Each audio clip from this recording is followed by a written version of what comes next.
Kau bonti lotih Den. Dari dalam boga.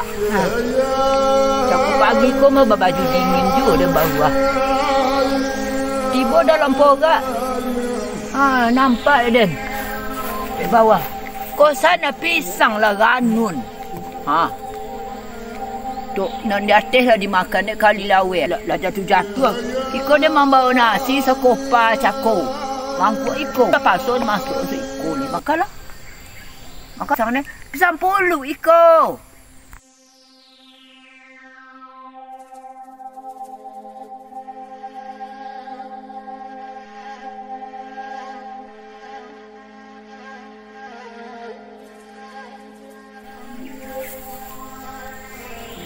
Aduh puluh kalian nanti kasih. Mandi yang kata kan, bukan pulang.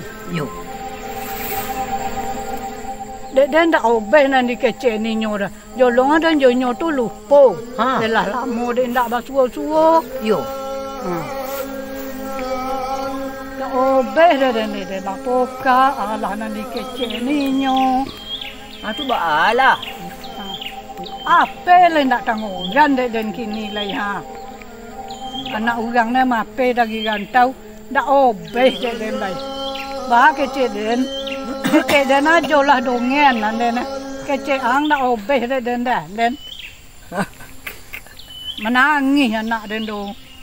You tu balik. Berarti bong masuk. Masuk lah tu. Dah bakal lobian bona lah kini ya. Weh, cubalah awak inu-inuan dalam hati awak. Umur awak lah 75. Oh lah? Tak.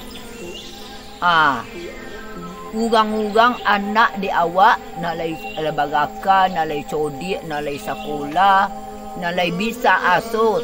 Kau main tuangan gobong awak nak bacancangan kah? Lah dah ulu-puluh poi dari awak. Apa lain den kau dah? Den mandiang ika. Ya bona katulang punggung dah den itu tapi dia tu nolah itu pulau nang katuju dah nyo. Nang katuju dah den dah pulau dah nyo nang katuju. Segalonya je nyo tu mudah. Nang piti yo ndak ada tapi na lain betul ya bona didorong Kok kandang ayam den ndak elok dibayinya. Kok apa ayam den ndak ada di bawahnya. You tu balai kadi sobuk juga lah. Indak lah dan kau bertambah pokak nak kau dah. You kau beri sobuk juga lah. Dah tak kadi cando itu. Dalam rahim 3 bulan lah sada itunya tonolah memberi inu. Mama nyolong tonolah kawak. Tu balai. Potang anak kau tambah na pokak dan kau lah 2 hari. Batang pulasan untuk. Dilimpah oleh kabel. Tentu jadi upahan. Kiti ndak ada, nan kamangacak ndak ada, nan kamangore ndak ada.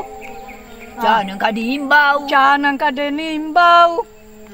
Den segala ndak takau.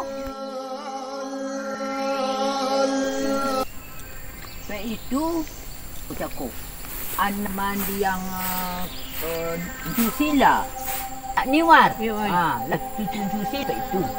Ba kecik den, weh lah masak nangi kecik den kainyo. Betanaknya situ tu. Tu kecik den kainyo menyapunya ni nyo. Dian malah den. Kojo di kako pagi yo di jorangan den. Uwoan daun ubi den makan yo sambalado perut litak beko nasi masak kecik den kainyo. Tu gola ada tu itu.